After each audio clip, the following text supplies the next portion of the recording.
ખૂબ જ વિચારશીલ પ્રશ્ન છે. સાંભળો, ખાસ ધ્યાન આપો.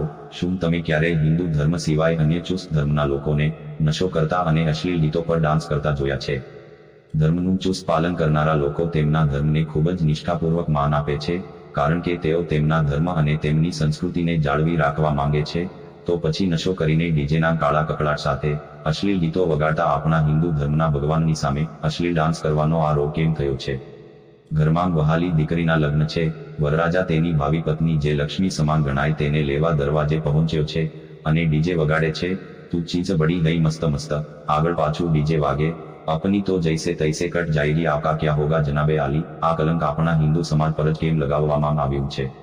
અથવા આપણે તેને જાતે સ્થાપિત કર્યું છે? અન્ય ધર્મના લોકો તેમના ધાર્મિક, કૌટુંબિક અને સામાજિક કાર્યક્રમોમાં આવું મુડાવપણું કરતા જ નથી. ડીજે પર અશ્લીલ ગીતો વગાડીને લાખો રૂપિયા ખર્ચીને આપણે આપણા જ લોકોનું, આપણી સનાતન સંસ્કૃતિનું, કુટુંબની પરંપરાનું અપમાન કરીએ છીએ. આપણે આપણા તહેવારો ખૂબ જ ઉત્સાહથી અને મોટા પાયે ઉજવવા જોઈએ.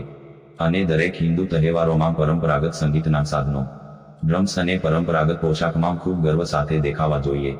તો જ આપણી સનાતન સંસ્કૃતિ ટકી શકશે. તમે પોતે પણ વિચારો અને બીજાને પણ વિચારતા કરો. હવે પછી નવરાત્રી વગેરે તહેવારો અને લગ્નમાં ધ્યાન રાખો, અને જો કોઈ આવું કરે તો તેને સમજાવો. સમાજના જે કલાકારો અને નેતા બનીને બેઠા છે તેમણે પણ પોતાના સામાજિક સંગઠનોના પ્રભાવ અને દબાણથી આવા કામ કરનારાઓને સમજાવીને રોકવાનો પ્રયાસ કરવો જોઈએ. ધાર્મિક તહેવારના પ્રસંગોમાં અશ્લીલ ગીતોને બદલે હિન્દુ ભક્તિ ગીતો અને સંગીત પર આધારિત શ્લોક અને ગીતો જ ડીજે પર વાગવા જોઈએ. આપણે હિન્દુ સંસ્કૃતિને કેટલું નુકસાન પહોંચાડ્યું છે તેની આપણે કલ્પના પણ કરી શકતા નથી અને હાંસીને પાત્ર બનીએ છીએ. આપણે રાસ મંડળી, ભજન મંડળી, સંસ્કૃત સ્તોત્રો પાઠ કરતા વિદ્વાનો અને સ્થાનિક અને પરંપરાગત સંગીતના સાધનો વગાડનારા કલાકારોને આપણા પરિવારના કોઈ પણ કાર્યક્રમમાં આમંત્રિત કરીએ. જ્યારે દેશના ધનિક વ્યક્તિ અંબાણી તેમના પુત્રના લગ્ન કરે છે ત્યારે તે દેવી દેવતાઓ વગેરેની સ્તુતિ સાથે સંકલ્પબદ્ધ થાય છે.